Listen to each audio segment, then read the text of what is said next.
Sir Raju sir, shall we start, sir? Sir, 2 minutes, sir. 1 second. 2 minutes. Okay, no issues. No issues.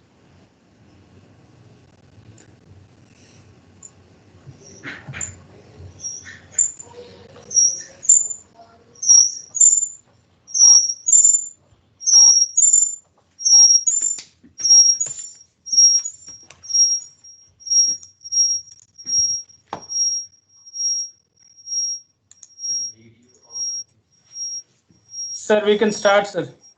Okay.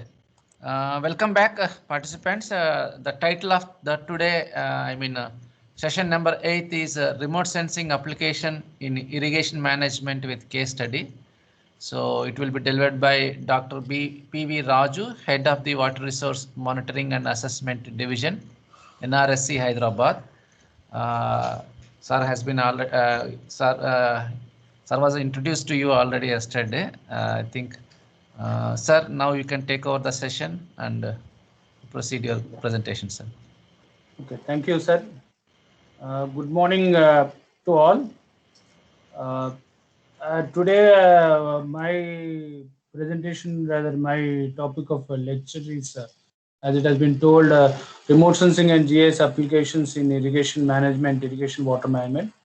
With some case studies, I am going to provide you the how remote sensing and GIS technologies have been used to provide inputs for irrigation water management, including baseline performance monitoring, intervention after the intervention, what is the impact of those interventions, and when irrigation infrastructure is created, how remote sensing is making providing inputs for monitoring. So there are various applications are there.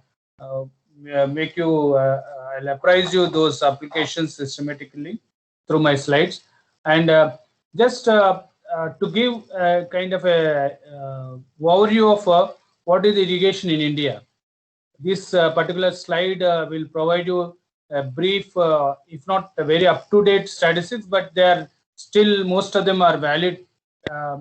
If you see, out of the total, India ranks number 1 in net irrigated area, and almost 68.2 million hectares is reported as net irrigated area by Ministry of Agriculture and Cooperation during 2016-17.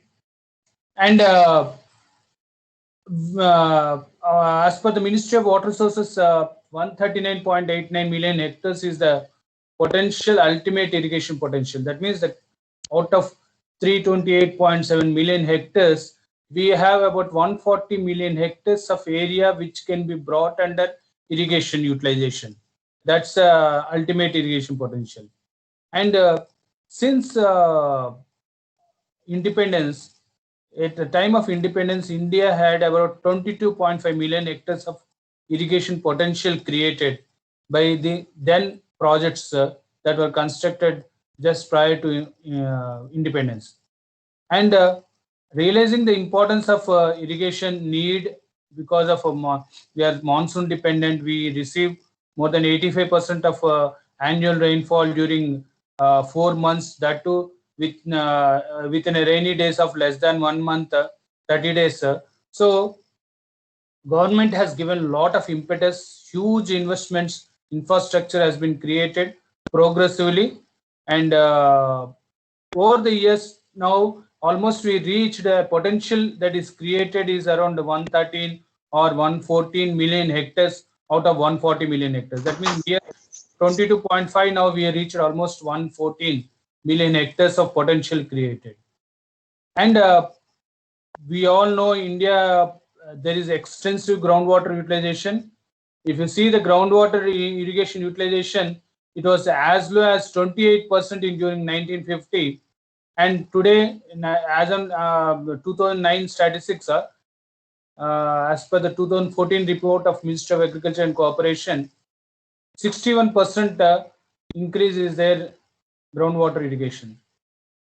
And tube wells were almost close to zero. Mostly during 1950s, it was open dug wells, which were close to zero. Now 2009 statistics, more than 45.7 million hectares of tube well based irrigation area, which is accounts to around 40% of irrigated area is based on tube well irrigation.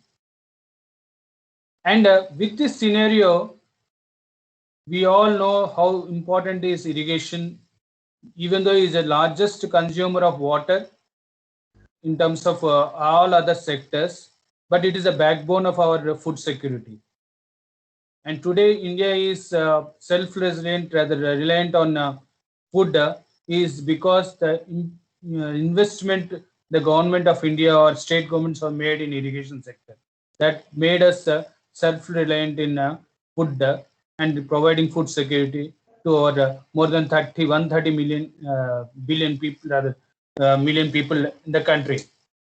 But while so much impetus or importance is given, but there are obvious problems associated with irrigation. If you see, there is a low water and crop productivity in most of our irrigation systems, and it is the efficiency is as low as 25 to 30% in terms of irrigation efficiency, and there is a secondary effects of environmental impacts like waterlogging and salinity, and there is a significant gap in potential created that is utilized. See, more than 14% or 15%, which is an underestimate to be very factor. We have, for example, as per the current statistics, about 113 or 114 million hectares of potential created. The official statistics show that we could, out of this 114 million hectares, it is around 87 to 88 million hectares only is actually put into use. That means more than 14-15% is left unutilized. There is a significant gap in potential already created and that is put into use, that is being utilized. And every year almost we are losing a lot of irrigation potential that is created with huge investments. And there is a steady deterioration. More than 3 million hectares of minor irrigation area has been lost over time because of various reasons. And one of the major characteristics of our irrigation systems in India is they are seen water is made available free at a very low cost, even if it is costed. So the very little amount of attention is paid in terms of maintenance and upkeeping the infrastructure. So lack of ownership and empowerment is a major cause of this deterioration or loss in potential or gap in irrigation utilization or low water use efficiency. And also there is a significant increase in the creation of cost of creation of new irrigation potential. It is almost more than 2 to 3 lakh rupees per hectare. As on today, to construct, I think it is around 4 to 5 lakh rupees as per the current estimates to create 1 hectares of irrigation potential, which was in few thousands at the time of independence. So the tremendous increase in cost that to create 1 unit of irrigation potential has put a lot of stress on progress of new irrigation projects and making them very slow in progress and resulting long gestation of new potential creation. So these kind of severe problems with the irrigation sector, it calls for a kind of a more objective and realistic way we manage water resources as well as irrigation infrastructure. That is the reason, in fact, over the last decade, in fact, last 1.5 decade onwards, you don't see major investments in irrigation. Now, many donor organizations like World Bank or Asian Development Bank or our own NITI, erstwhile Planning Commission or NITI Aayog, all these financial institutions, they are advocating. It is we have created so much irrigation potential with huge investments, financial investments, and there is a significant gap exists. Recovering this lost potential or bridging the gap that is already the gap that is created and not being used is low cost effort rather than bringing a new irrigation potential. So there is a focus now to improve the existing system that will provide much more benefits, rather much more direct benefits, while we need to create the additional potential by fully exploiting the reaching the ultimate potential, but greater priority is given to improve the existing systems.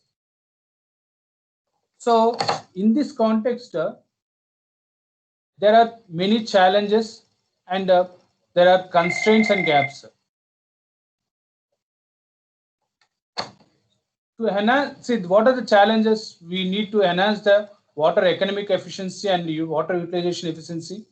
And also we need to bring the environmental sustainability so that the secondary effects are less in the project. And 1 second, sir, there is an urgent call. I'll just tell them that I'll call.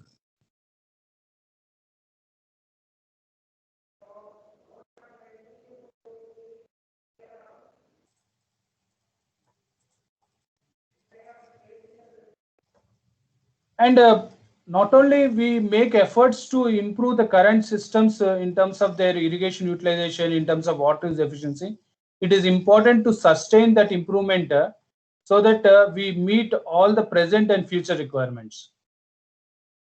And there are many constraints and gaps in terms of rather challenges that we pose while addressing these challenges. How do we resolve approach these problems?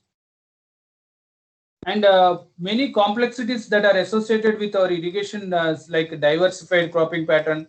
We are used to very water intensive crops growing like rice and wheat or sugarcane. And water availability is also becoming a real challenge because of whatever changes we are already experiencing in terms of climate change, in terms of very short, high intense rainfalls in a short duration, extended long dry spells. So water availability is not in the same what a project when it was conceived, when it was rather developed and put into use, that it is no more in the similar terms in terms of water availability. So all these things are constraints or challenges are making more and more technological intervention, demanding more and more technological intervention in irrigation sector. Here only the remote sensing is playing a very critical role, where it is not only providing an important data inputs to irrigation sector, as well as it is also helping them to target better water management in the irrigation sector. If I just summarize what are the major geospatial applications, they fall under this sector in terms of in irrigation. One is when you are actually creating irrigation infrastructure, when a new irrigation project is constructed. Today, satellite data is providing a monitoring capability, how well actually the progress is happening against the targets. And a compliance monitoring is possible today with the high resolution satellite data, so that your progress of irrigation infrastructure creation can be very on an objective basis and reliable basis. You can monitor so that all the bottlenecks can be properly addressed, and it is with a much transparent system. And once you have established a system, and when it starts its functionalities, you want to know how well the system is meeting its targeted objectives. There exactly remote sensing is providing a lot of information in terms of baseline performance assessment and also performance monitoring over the years. And when you have invested huge money in terms of improving the system, whether structural or non-structural, remote sensing is helping to know what impact that intervention has made and how long that impact of intervention is sustainable. And also next, today remote sensing has improved upon in terms of its observation capability, both in electromagnetic spectrum, as well as in terms of the frequency of data availability and its spatial scales. All these three characteristics are helping to provide more and more near real-time inputs so that you get the information about the irrigation command when actually water is supplied to the command, means during the season. So that will help system managers or irrigation managers to compare what is planned, what is actually on the ground, where the deviations are taking place, where is the demand, how variable it is, how critical it is, so that they can reallocate, design their allocation so that with minimum impact, water use efficiency, productivity can be improved by considering the actual conditions in the command area. Of course, minor irrigation, as I told you, it is more than 45% is in India. So it plays a pivotal role in our irrigation utilization. So minor irrigation is another sector where remote sensing is very extensively used. In all these things, I'll share some remote sensing has provided inputs supporting improved irrigation water management. Moving forward, when you talk about irrigation infrastructure creation, irrigation infrastructure, when it is being created, as I mentioned earlier, because of huge investments in the recent decades and cost in increase in creating new potential, most of the major projects have become untenable in the sense being a state government's or a central government scheme, these projects got delayed for a considerable period of time with a long gestation period. So central government has started one accelerated irrigation benefit program to accelerate, to speed up the pending projects in irrigation infrastructure creation. And when this 1996-97, when this program was started, when Planning Commission or through Central Water Commission, they are funding to the state governments every year to construct, to speed up the progress of the infrastructure creation. Obviously, there is a compliance monitoring is required. When 100 crores is given to construct, let us say, for example, 100 kilometers of length of canal, whether that much is constructed or what is exactly is the construction status, where the gaps exist. All these things are actually done by manual visitor to selected few locations. But with the advent of high resolution satellite data, now what exactly is the ground condition can be very efficiently, very reliably we can capture. For example, this is one very high resolution QuickBird satellite data in Mahananda Canal in West Bengal state, where you can see clearly the major canal, Teesta Mahananda Canal, with distributory, its offtake and associated other fields, small villages, and the regulator.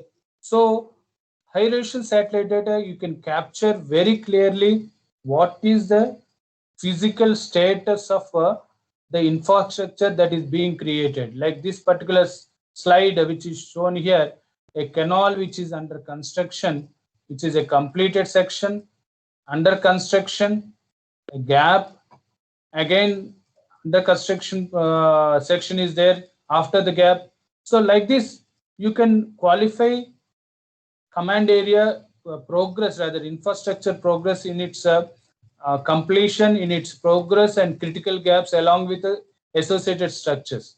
So this kind of information from high resolution satellite data has helped Ministry of Water Resources or Central Water Commission, Planning Commission to compare with the target. For example, under this distributory, by this time period, certain time period, the entire canals should have been lined and ready for irrigation service.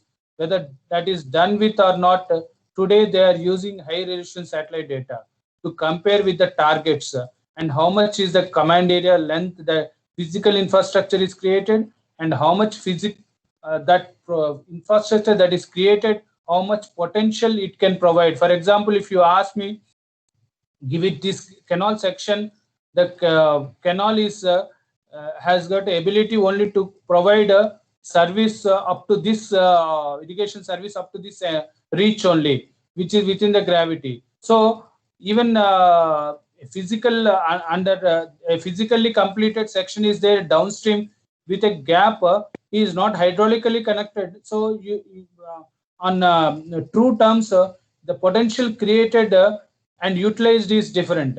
Utilizable potential is different. That means utilizable potential is only up to this section reach, whereas physical potential is beyond all these things.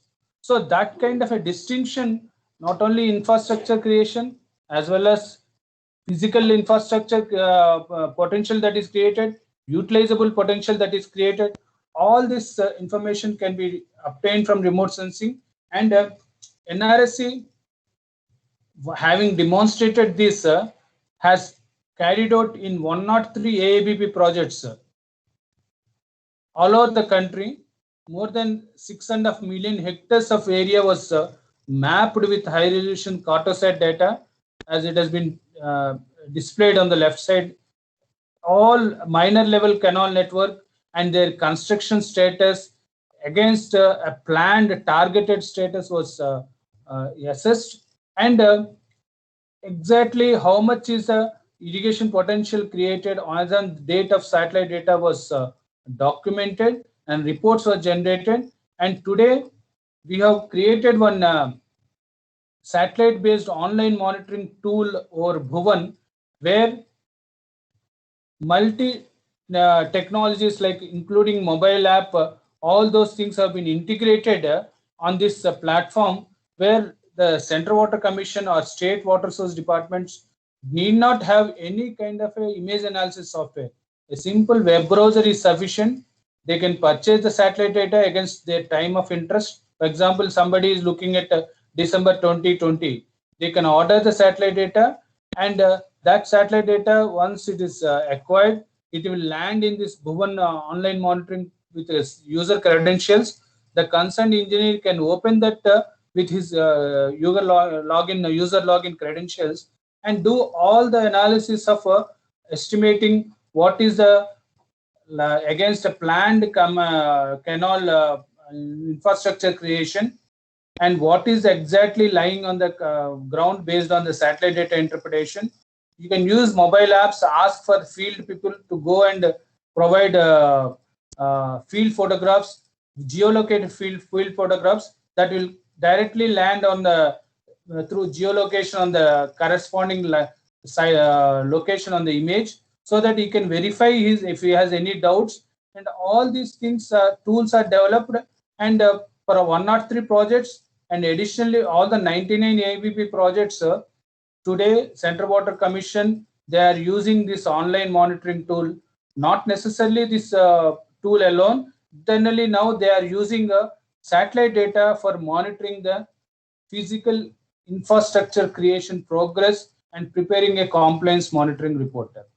This is one of the very successful utilization of high resolution satellite data in the country, and a very good example where remote sensing technology is providing a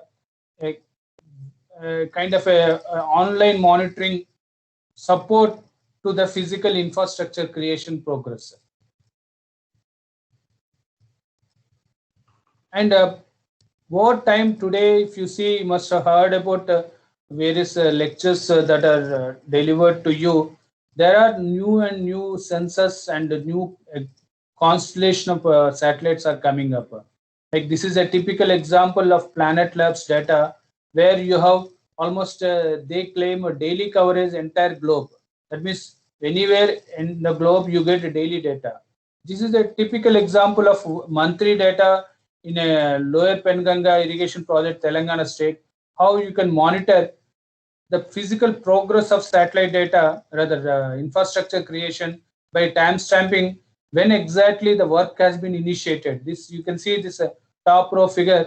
You can see this particular reach, which is a gap that is existing in the canal section. Actually, the work started somewhere in March 2017, and it is almost nearing completion by May.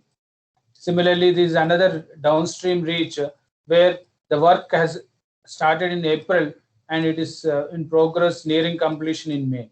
This is how you can monitor the progress, timestamp it, and actually compare with our targets and make a compliance report. As well as another major utility of this is, once you identify these kind of gaps, you can prioritize them. For example, this year you have identified certain bottlenecks or some gaps in the canal section that is supposed to be constructed but not constructed.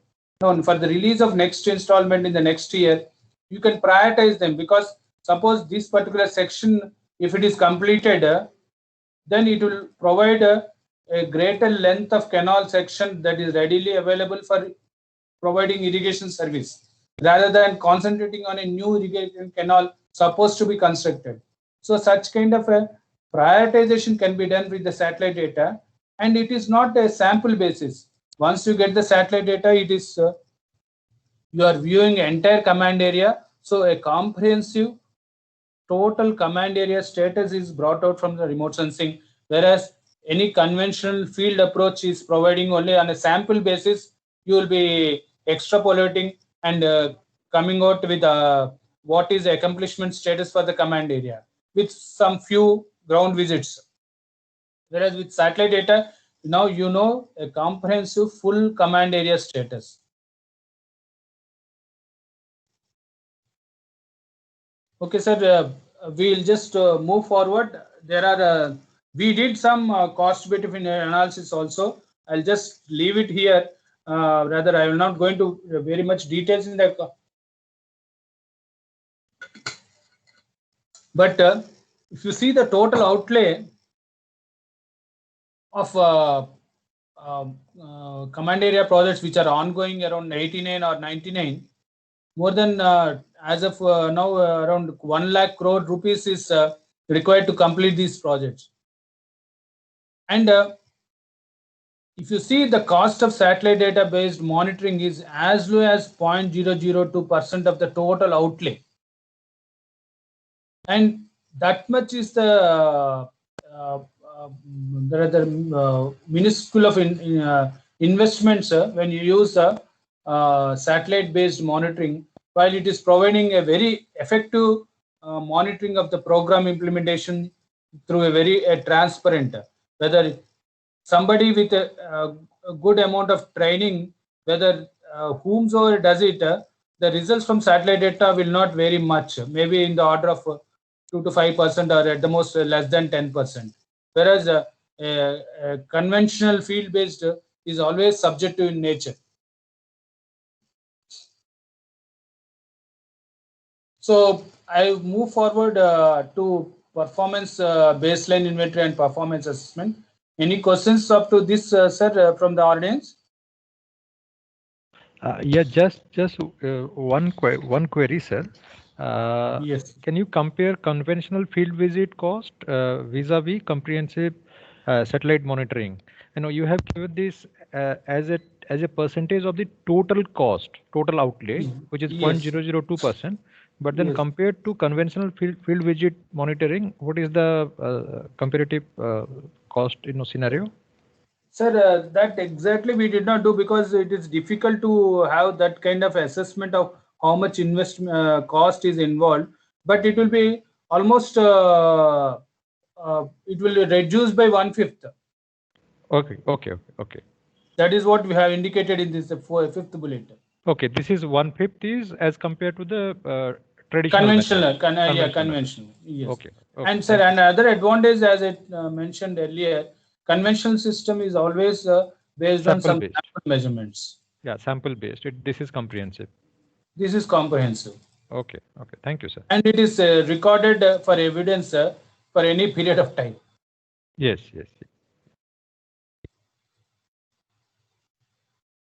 Okay, sir. I'll move forward. There are no further questions, sir.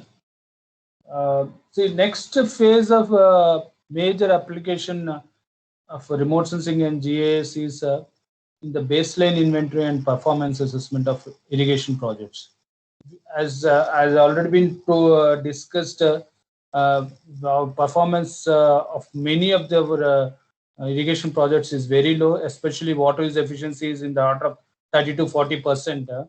There is a serious, there are serious efforts to improve, and of course, from the traditional irrigation methods, other like sprinkler irrigation, drip irrigation, that kind of water management methods are widely applied, and they are bringing a good amount of water savings.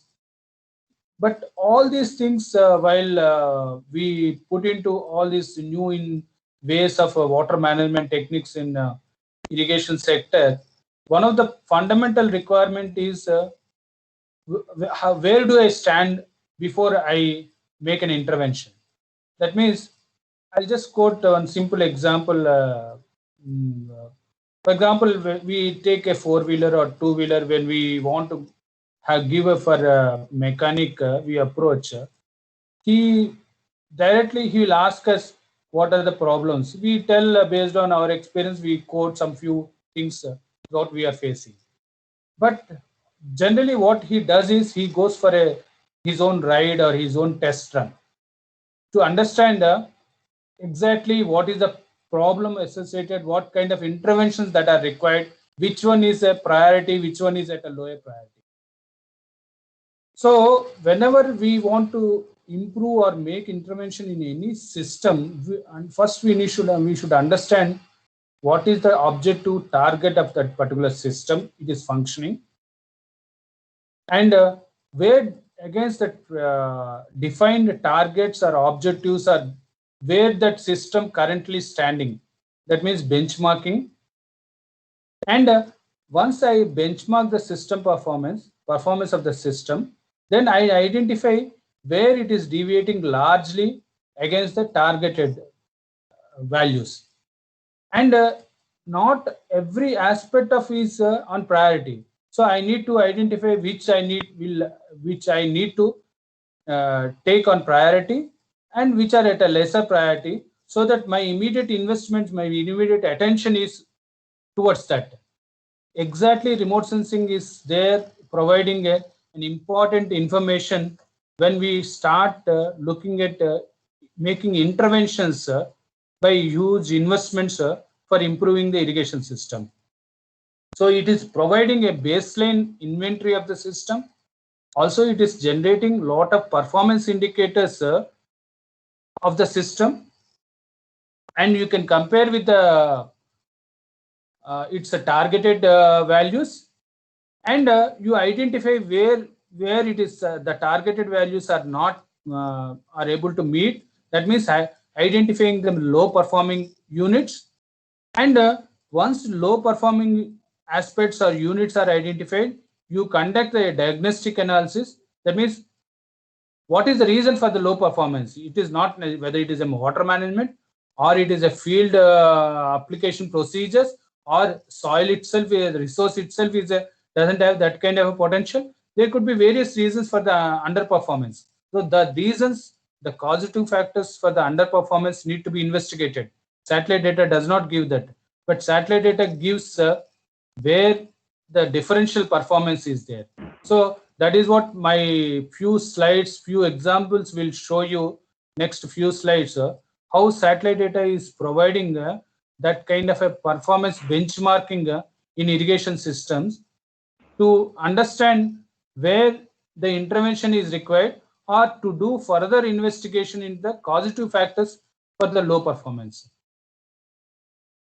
So primarily, when you want to do any performance evaluation, first you need to know about the physical system, and as well as, because any irrigation system is intended to provide irrigation utilization in terms of crop growth, you need to know about crop intensity, crop type, and its crop condition or productivity. And this can be derived from multi-date satellite data to derive this kind of a primary information, because agriculture utilization is the crop growing is a fundamental target of any irrigation system. And using this primary information, you can convert them into performance indicators and compare with the targeted ones. I'll explain more details about this through my other slides. For example, to remote sensing data, as it has been told by many speakers during this training program, has got a multispectral observation capability and temporal observation capability. Because of this multispectral and multi-temporal spatial observation capability, crop grown areas being dynamic, they vary from space to place, as well as they temporarily they behave differently during growing sowing period to maturity. So that kind of differences in crop growing conditions, crop cultivation practices are making remote sensing to retrieve the crop information from the satellite data. You can see on the left hand side what it is showing is a part of Sriram Sagar project command area within a tank, which is a system tank. That means it is getting water from the irrigation canal. The rice cultivated areas are seen in January, just field preparation activity is going on, and associated other regions, non-paddy is grown. And once in February, paddy is transplanted, some early sown transplanted is showing in a bright red color in a standard false color composite image. Once you come to April, you can see very clearly the standing rice crop is in a very good vegetative phase, heading or nearing maturity, whereas this non-paddy, which is seen in bright various shades of red in a standard false color composite image, it appears to be harvested. This is another typical example of a wheat growing area in Chambal command area in Rajasthan, where early sown wheat, coriander, mustard are seen on different dates. See, the very purpose of this particular slide is to impress upon you that on any given single date satellite data, you will not be able to estimate total crop area. You need to use time series satellite data because the crop growing seasons are different, the crop calendars are different, crop cultivation practices are different, and a lot of diversified cropping pattern exists in our command areas. So using multi-date satellite data is one we need to take to estimate crop areas, which is a fundamental requirement for any further benchmarking of the system. So using this time series and multispectral information, one can derive from remote sensing what are the different crop types, major crop types. Again, please understand when I say crop types, when remote sensing is amenable to identify for crop types, considering their spectral behavior and spatial extent. It is not that we can identify every minor crop a short duration crop. Once a crop is large in extent, it eases how well we can identify from remote sensing. So doesn't mean that I can identify in this command area wherever even a half hectare of sugarcane is cultivated, I can identify in other parts of the command area in other command areas. So the spatial extent and its spectral behavior, temporal behavior, all these things, they influence how well you can discriminate multiple crops on the satellite data. But major crops in a command area can be definitely identified, can be retrieved from satellite data. And today satellite data is available at a high resolution light from Sentinel up to 5 meters to 10 meters data is available with multispectral information, with wide range of spectral information, sphere, middle infrared, and even red edge bands are there. So more and more crops are we are able to identify, but again it is subjected to the spatial extent of those crops and their temporal crop calendar variations. There it itself is a very big research area. And so what my submission to all of you is, major crops can be identified in any command area using satellite data, and always very small extent short duration crops are very difficult to identify unless we make very specific special effort in these areas. Hello, sir. Yeah, please. Hello. So somebody is making a query. Hello. Yes, sir, please speak on.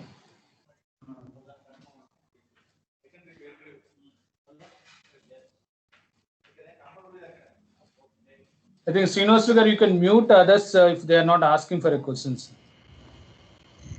They can unmute themselves, sir.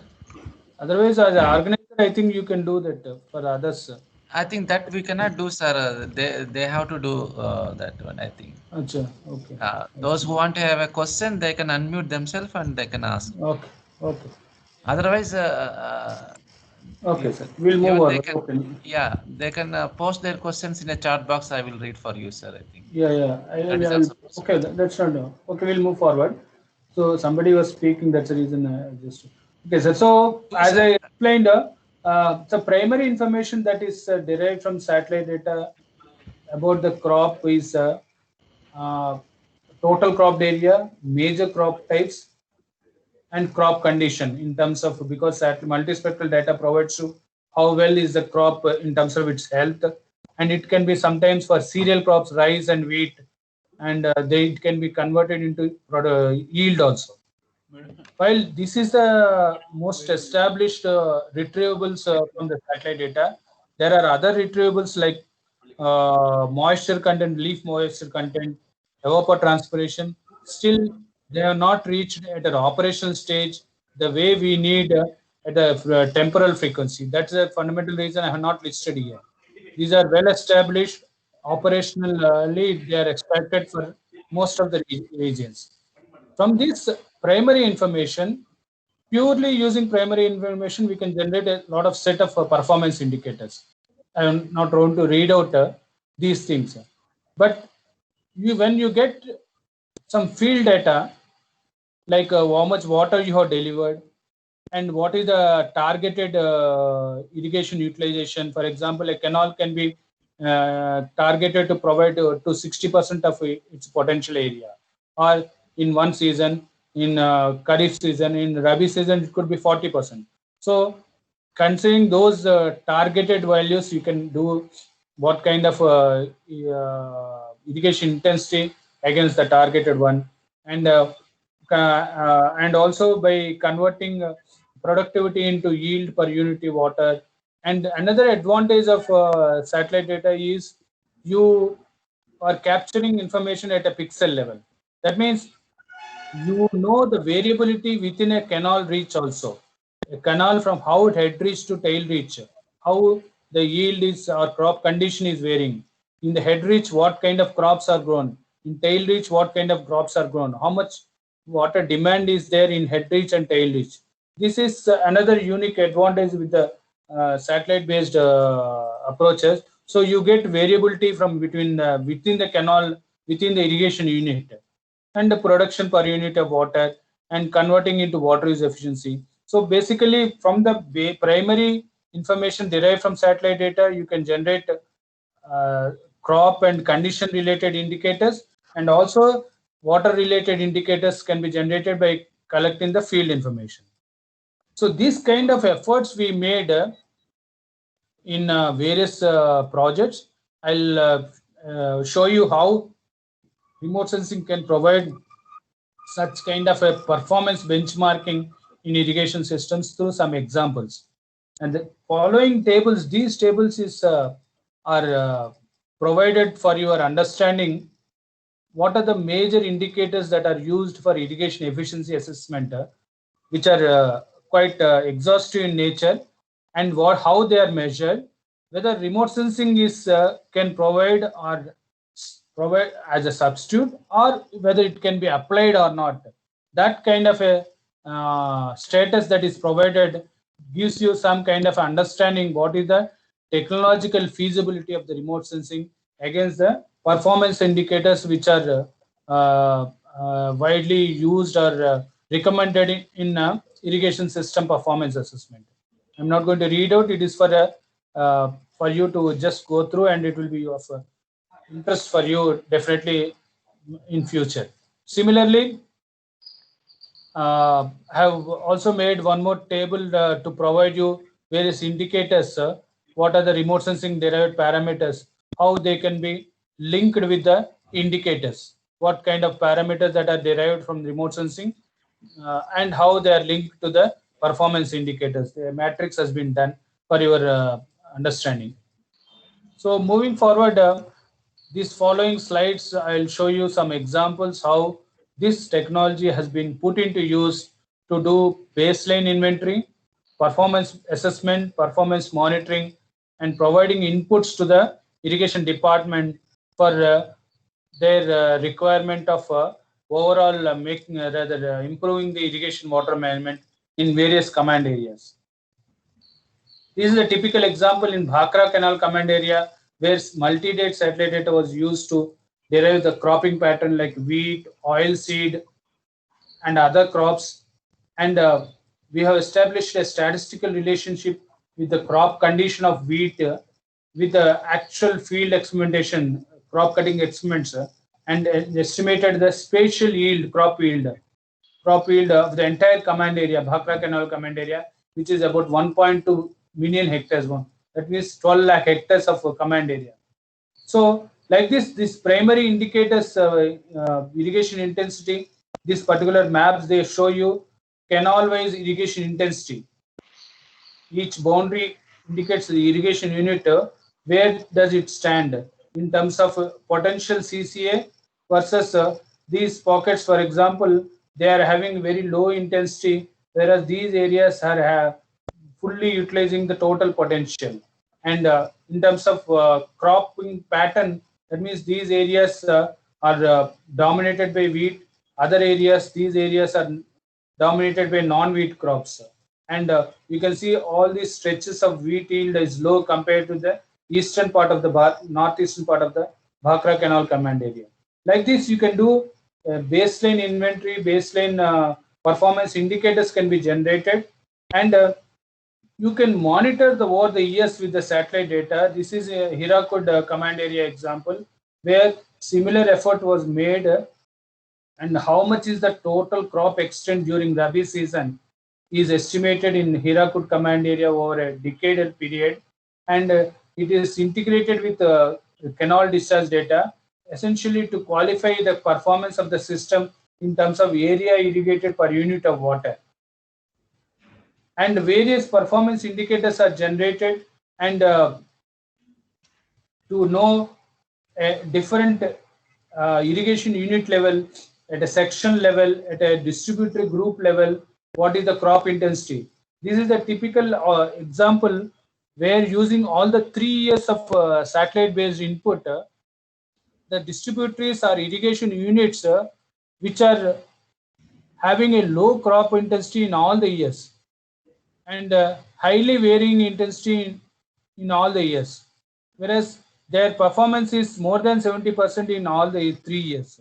So this is what exactly the remote sensing is helping them. For example, if somebody is interested in this Hirakud command area to know, for example, to improve, rather to make some investments to improve the performance, obviously I will be looking at this set of distributaries which are showing that in all the 3 years of study, they are having less than 50% of crop intensity during Rabi season. So my attention is obviously towards these low performing pockets, as well as highly varying pockets also. They are also showing very variable in intensity from year to year. They are not consistent in performance. So if any investment, either structural or non-structural measure, I will be first focusing on these districts rather than looking at these set of districts where their performance is rather satisfactory, as rather acceptable. That is what is today remote sensing can provide information about low performing pockets, so that you investigate what are the reasons for this low performance? Satellite data does not give the reasons, cannot give the reasons, because reasons could be many things. Either it could be water management, water delivery problem, it could be field management, it could be resources availability, there could be or even infrastructure not being maintained properly. So there could be various reasons for the low performance. That needs a diagnostic analysis and a field in study. But satellite data provides you this set of information. Like this, you can know what are the temporal changes in water utilization, which are the distributaries which are having rather unit area per unit, how much per unit MCM of water, how much hectares of land has been is cultivated. So obviously, this where it is showing very low, you will be concentrating, or now you will be starting looking at what is the reason for their low performance.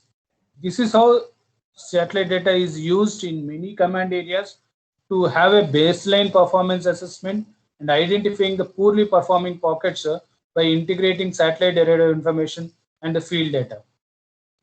This is another example in Krishna Western Delta, where between the 2 years 1998, 99 and 2005-06, the water productivity is at the canal level is also estimated through water utilization index, providing the variability that is there in terms of crop condition and productivity. This is another example in Chambal command area in Rajasthan. See, remote sensing can be used in various ways, either to have a performance or to know how the system is behaving in its irrigation and crop utilization. This 2 years of study, 2 years of study in Chambal command area, 1991 and 97-98, has clearly indicated that from 43% of wheat and 43% of oilseed during 1991, in 97-98, there is a sudden abrupt increase in wheat cultivation, shooting up to 64%, taking major chunk out of oilseed. That means almost wheat has reduced the wheat cultivated area has reduced the oilseed area up to 50%, and this has put serious pressure on water demand, because wheat being a water intensive crop compared to oilseed, and system performance has deteriorated, and crop condition was observed to be highly variable during 97-98, and that resulted overall low productivity in the command area. Even though you take as a production, there is an increase, because there is a 32% increase in water demand during 97-98 as a result of high intensity in wheat growing areas, and water could increase only by 6%. This has resulted highly variable, low performing wheat crop during 2097-98. This is how satellite data provides you the evidence when there are serious changes, when there are changes in field practices in terms of crop growing conditions, in terms of water delivery practices, what impact it has made on the system, you can capture from the satellite data. This is another example in Nagansar project in Estvale, Andhra Pradesh state, unified Andhra Pradesh state, in two rainfall years, when low rainfall condition, normal rainfall condition, how the system has behaved in terms of how the farmers have responded in terms of crop growing conditions. You can see very clearly during 2003-04, which was a low rainfall year. 98-99 was a high rainfall year. The Kharif season rice crop significantly reduced during 2003-04, resulting a very low crop intensity during Rabi season, predominantly non-rice crop, with very low rice crop. Whereas normal year rainfall, you can see how the farmers are going for both rice crop in both the season. So these kind of changes are very important to capture, and they provide a kind of evidence, a statistical and pictorial evidence for making a necessary intervention, how well you can manage during normal years, during low rainfall years.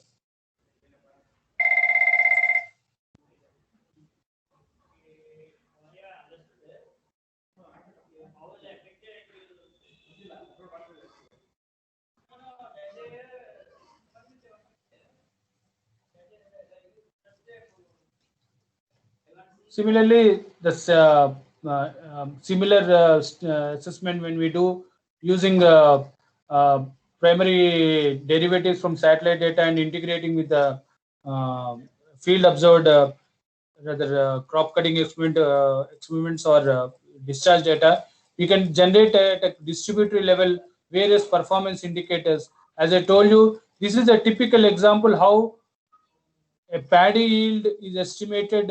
You can be used from remote sensing because it is a pixel level information. These set of distributaries which are indicated in red color are showing high variability between head reach area and tail reach area. So if in an irrigation system, equitable distribution between head reach and tail reach area is a typical problem which every irrigation department is faced with. Now this analysis is providing them which are the distributaries where there is a large disparity in performance between head reach and tail reach area, where there is no gap, where there is a significant gap, where there is a varying gap, 20 to 30% where is there in this particular distributary. That means if there is an intervention in water management, water scheduling, this kind distributaries are priority to provide that kind of intervention where you ensure equitable distribution between the head reach and tail reach. This is otherwise very difficult from any conventional mechanism, because if you want to know this kind of set of information, what is the differential performance between head reach and tail reach area, an individual irrigation unit level field campaign has to be done, which is virtually rather very difficult task, human intensive as well as cost intensive. Whereas with the satellite data, you can generate such kind of information for every distributary. These are few examples of that, and this is another very good example where when you are having identified such kind of low performing pockets, now you have started doing some intervention, like you have constructed canal lining, you have improved the control structures, or you have constructed APMs, they call it automated proportionate modules. All that structural interventions you have made to improve the system performance, increase the irrigation utilization in a particular distributary, in a particular canal command. And also you might have done non-structural measure in terms of forming water users association or any other measures to improve the performance of the system. Now satellite data is a very good tool to know what impact that intervention has made.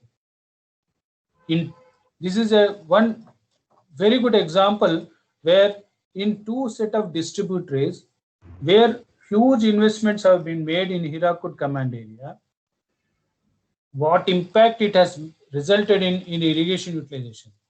This is a Resam distributary. This is a lower one is a Bhimtikra distributary. Yellow line is the canal network, and the command boundary of the distributary is highlighted here. And what you are seeing is a standard false color composite image. All the bright red areas as the vegetated, that is crop grown areas. You can see when during the early part 93, 93, 95, the tail reach portions of the command area, very little crop is seen. What exactly it is indicating is that means there is water utilization is not complete in entire its cultivable command area CCA. A tail reach are not being cultivated. Significant gap in potential created and utilization exists.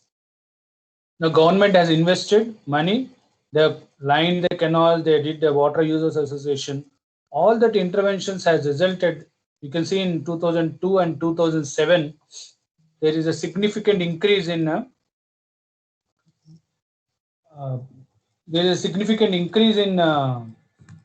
irrigation utilization reaching the tail reach areas also very evidently brought out from the satellite data. Whereas similar effort was made in terms of field intervention, but this particular command area is not showing any improvement. In fact, there is a deterioration. So satellite data provides the evidence of what impact an intervention, either structural or non-structural intervention, is making in terms of augmenting the irrigation utilization or performance. Even crop condition can be assessed. Whether satellite data, as I told earlier, does not give the reason. What could be the reason why it is not performing? There is a deterioration in the performance. That needs a diagnostic analysis. But it provides an evidence what are the changes that have taken place. And it will provide you the evidence what in changes that are happening as a result of the investment or intervention that is done, or with no intervention.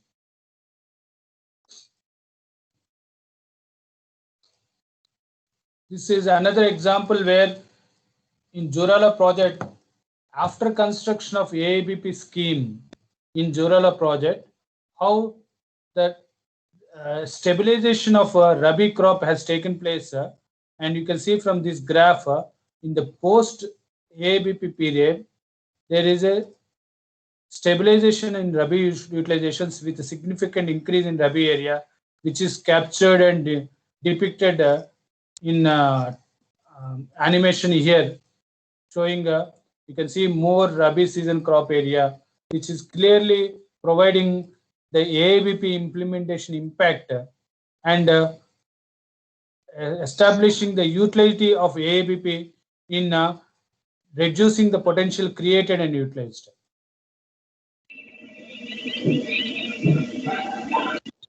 This is another.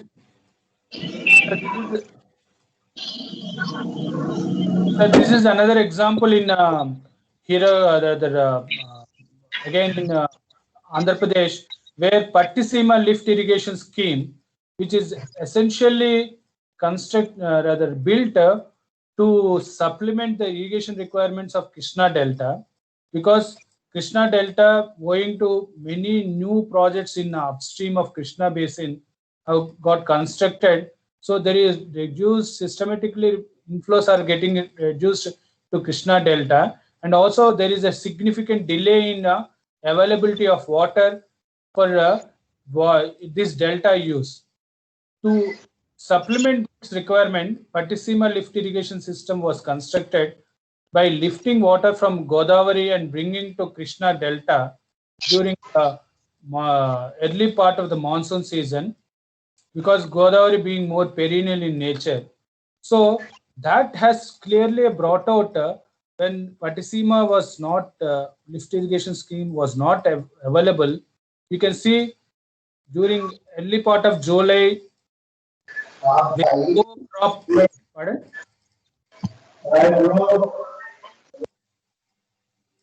Pardon, sir? Somebody is talking?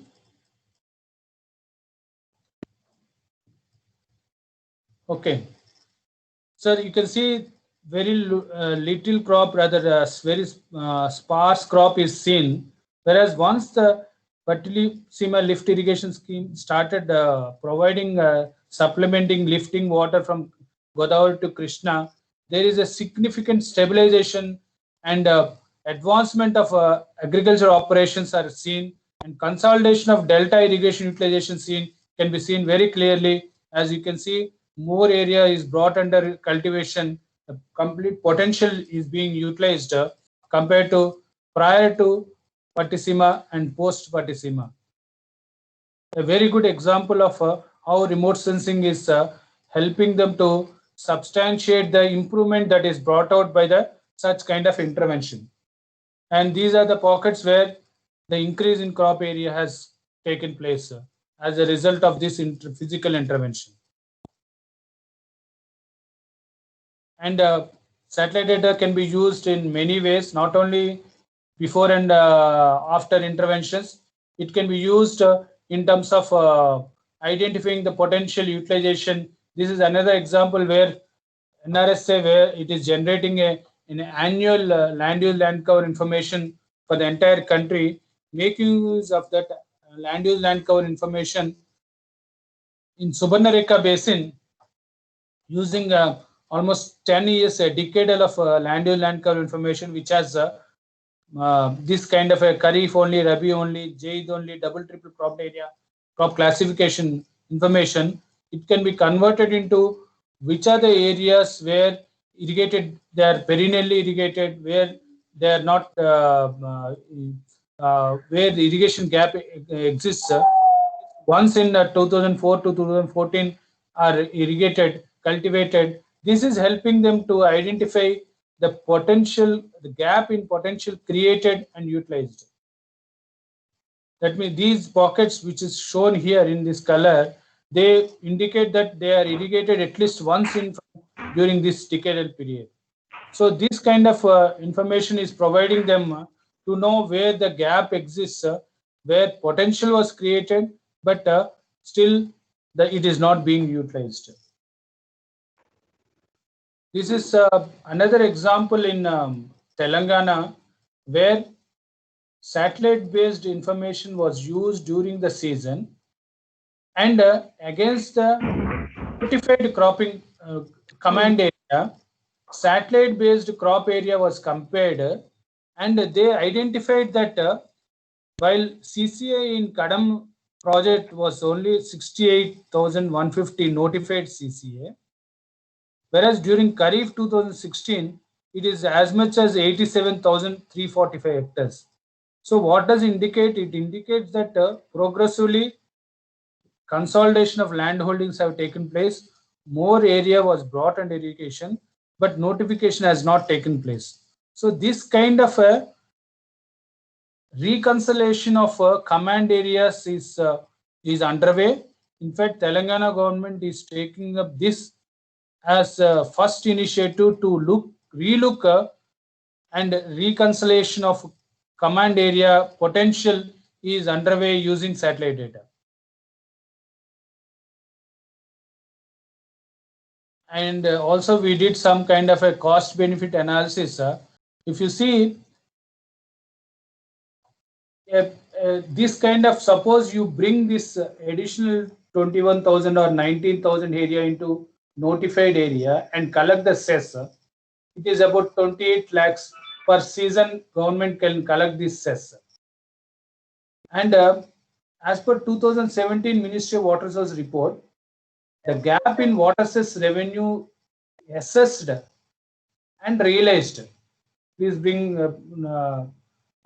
note of this point, from between this decade 2001 to 2011 in erstwhile AP is as much as 249 crores per annum. It is 249 crores per annum with a deficit at the rate of 74%.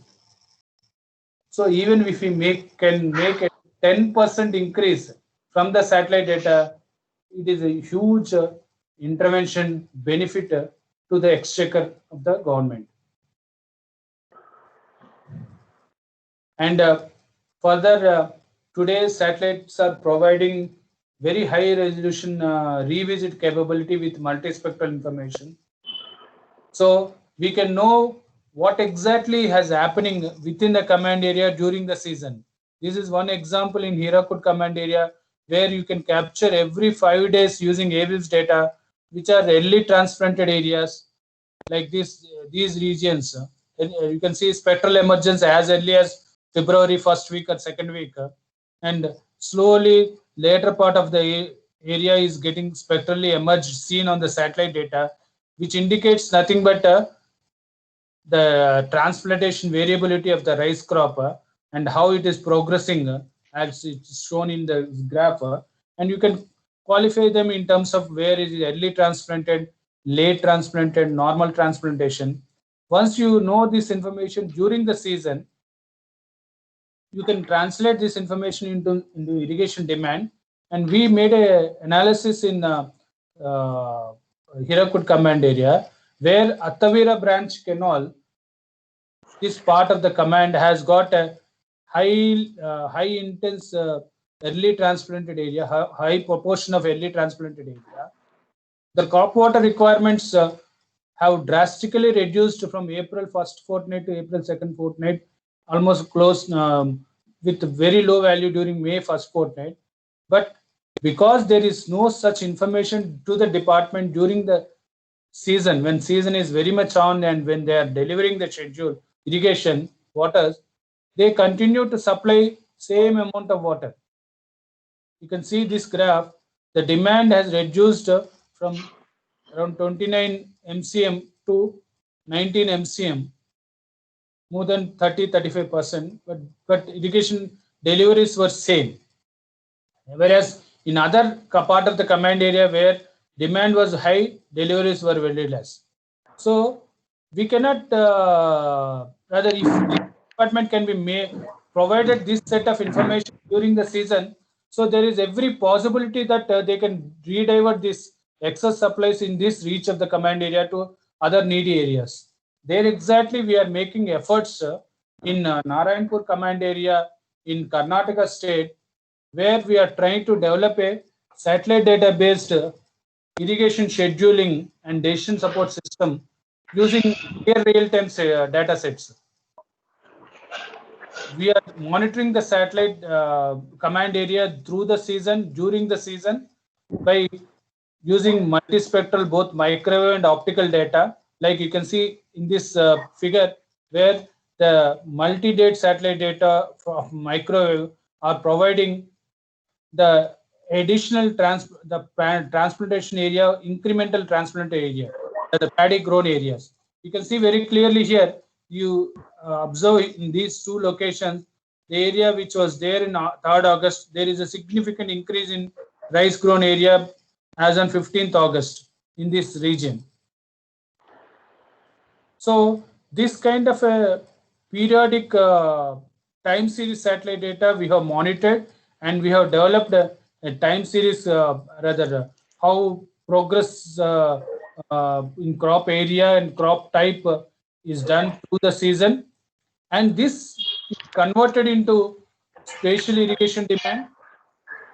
And we are trying to develop a decision support system to provide this information in advance using weather forecast data to the irrigation department to provide a based on actual cropping condition, grown crops that are grown during the season, as well as the weather conditions that are lying in the ground on the command area with the forecast information, providing them a revised estimates of actual irrigation requirement.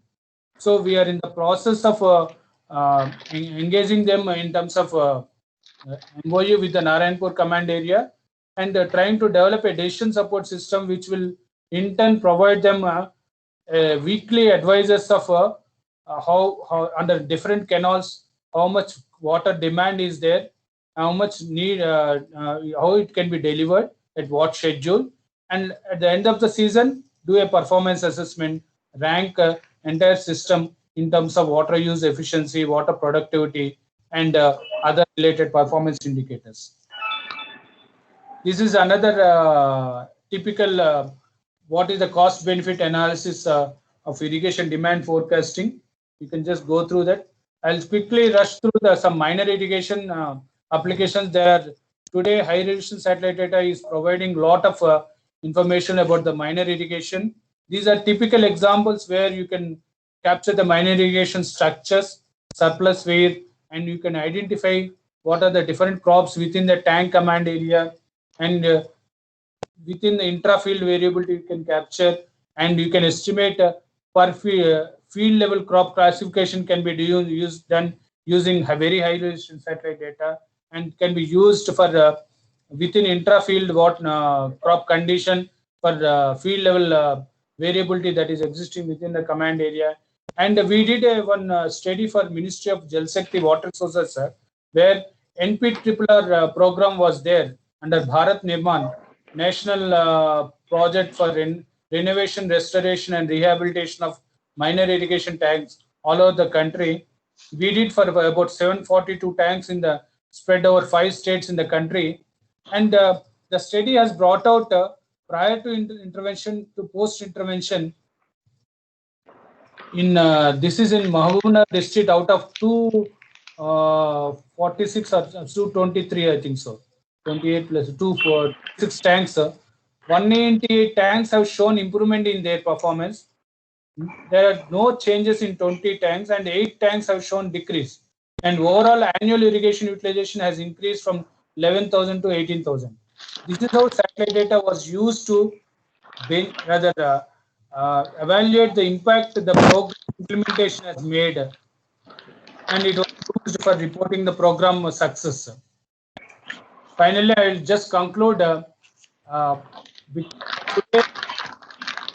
We need to have a paradigm shift how we manage irrigation waters.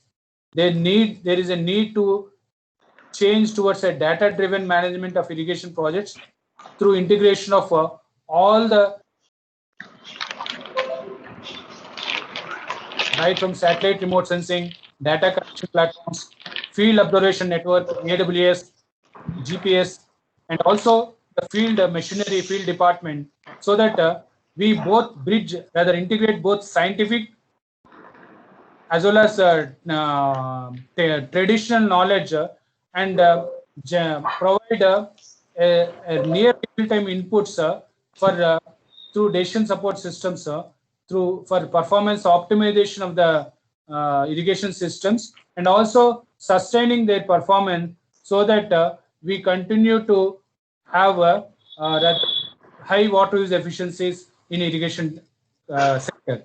Thank you so much. I will conclude here. I will take some questions.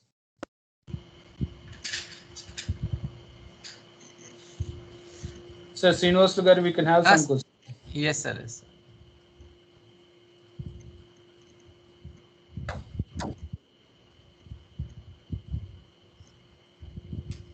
Sir, participants, maybe nothing is impressive or nothing understood, or everything is understood. Oh, it is. Participants, you can unmute yourself and you can ask any question.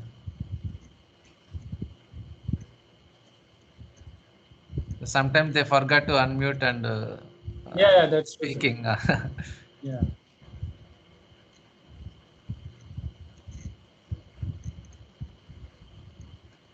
Sir, I must say that this is a very, very impressive, presentation that you have made, very exhaustive, and the potential of use of remote sensing, is very high. Just curious to know when you said when you basically identify the crops, in many cases you have used AWIPS, sensor. In some other case you have you are talking about Cartosat, so what is the ideal resolution at which one should work? Yes, because sir. both of these are quite different in terms of their spatial resolution, especially. Sir, basically, sir, exactly.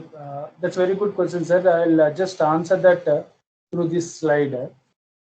Sir, basically, when you are looking for Cartosat is a panchromatic image. It is not multispectral image. So it is observing capabilities between 0.4 to 0.7 within the visible regions.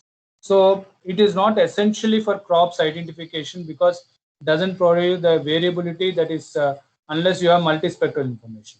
Okay. So, but again, it all depends the resolution at what you need to use is the scale at which you are looking for. Very good question you have raised. If I am looking at a command area level study, for example, this is based on a LIS2 95-96 we did, which is a 36 meters resolution. we have used and stitched about more than 20 images here. And if you are looking at a command area level, AVIFs can be used because it is a 56 meters resolution. Still, you can get the information for the entire command area. Suppose you are looking at any area where you want to know at a distributory level, minor command level. Obviously, you will be required to know, for example, this is a AVIFs based or a LIS3 based. If I am interested for entire command area, only I am looking at statistics to be generated. So AVIFs may be sufficient. Suppose if I am looking at a small minor irrigation unit level, like I have shown you in one example here, this particular slide, where you are looking for a small irrigation unit, obviously you need to have a higher spatial resolution like 20 meters or 10 meters.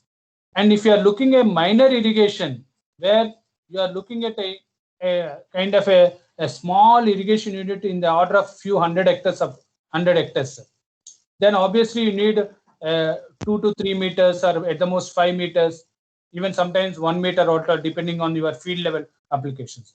So your scale of operations, the kind of information you are looking at, will define the selection of resolution as well as multispectral information. Thank So you, that is a big subject, but in essence, I can impress upon you at this stage. There are Yes, many. Suppose you are looking at a classification of multiple crops, then you may have to look for multispectral information, as well as if you are looking for kharif crops, you have to take microwave data also. So there multi-dimensional requirements will be there, sir. But essentially, it is the scale at which you are looking at and the set of information you want to derive from satellite data. These two will drive the selection of the data. Okay, thank you so much, sir. But using AVIFs also, you can you are able to identify or differentiate different crops. Yes, sir. But sir, that again at a coarse resolution, sir. Suppose if I am coarse resolution, if I am looking at a total command area level, or let us say within a command area at a division level, yes, I can identify. And using AVIFs, small extent crops will be very difficult because it is itself is a 56 meters resolution. 56 by 56, it will be almost 2,500. It is a 1/4 of hectare, and it is not that every pixel can be identified. If you take 9 pixels by 9 pixels, it goes into 6 hectares or 10 hectares. So it is within a 10 hectares, you may find variable crop, multiple crops on the ground. So unless there are large tracts of monocropped area, using AVIFs data you cannot identify individual crops. So when you use AVIFs, you will be able to identify monocropped areas much better. Under irrigated condition, usually I'm asking this question, especially because of the fact that in many of the Atabira area you are showing under Hirakud command, command area, exactly. And Bhimtikra project you showed, there many farmers are actually growing vegetables along with rice. Yes, yes. So from that point of view, my question was there. Yes, but sir. Then it is a very good work, sir. Yeah. That's the reason we could use AVIFs also here in Hirakud, because we ignored those vegetables areas and we classified them as other crops. Okay. Because typically, one slide I was showing you, vegetables or non-rice crops have a kind of a different spectral behavior will be there, not as a rice cultivated areas. That will allow us to discriminate from rice and non-rice. Okay. Provided their extent is sufficient enough. But which band helps you in differentiating this? Sir, basically rice being generally transplanted growing conditions exist in rice, sir, in our India. So SWIR band is another major utility in rice growing areas, sir, will be very useful. Not only SWIR band, rice has a typical spectral response, sir, because always there is a moisture in the ground. Even the behavior in other spectral regions also is influenced by this moisture. Okay. But SWIR has a major role in identification. Okay, sir. Okay. Okay. Thank you so much. When other people are exhausted with their answers, I will be asking a question on this particular slide. This EWC and M, I have some doubts. So, They are nothing but, sir, early sown wheat mustard crop. okay. Sorry, For not first one is early wheat, mustard, early and wheat, late sown wheat, okay. late sown wheat, and mustard crop. You can Okay. see the importance why we need to take multiple dates. Yes. Mustard Yes. crop, because of its crop calendar variation, it Okay. is in vegetative phase in December. By March, it is harvested. Yes. Yes. And Okay. coriander, typically, it is in flowering stage during February. It is seen in such kind of a typical pinkish tinge here. Now, the idea of presenting this slide is you take any single date, you will not be able to take total crop area. Yes. So when you use all the dates put together, you will be able to identify total crop area. And some dates are amenable for one crop, one type of crop. Okay. But then coriander field usually are very small in size. Very so this small. is why So, this is why exactly. the special resolution of this maybe, you know. That's exactly, that's the point. See, in this area, this particular field is large enough to be identified. No, it's not Right. that everywhere you can identify that. Yes. That's Okay. a Thank you so much, sir. Thank you so much. yes.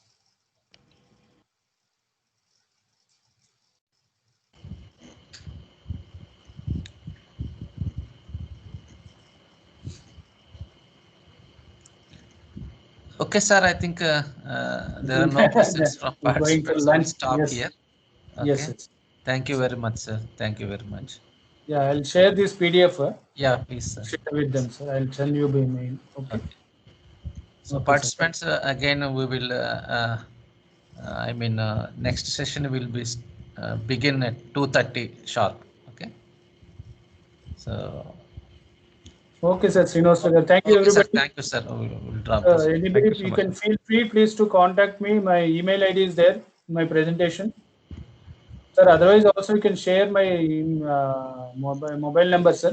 Yeah, I will share your email ID and mobile number, sir. No Mobile number, and somebody is interested in any kind of clarification or studies in their region, we can always provide them. I will share your PPT, sir. I think in first slide, I think you can write your email, mobile ID. Otherwise, I'll write my mobile number that also. will be better. I think that Yes, will be yes. forever with them. Okay. Yes. Sure. Thank you so much, sir. Right. Bye. Sir. Thank you. Thank you, sir. Bye, bye. Sir. Thank you, sir.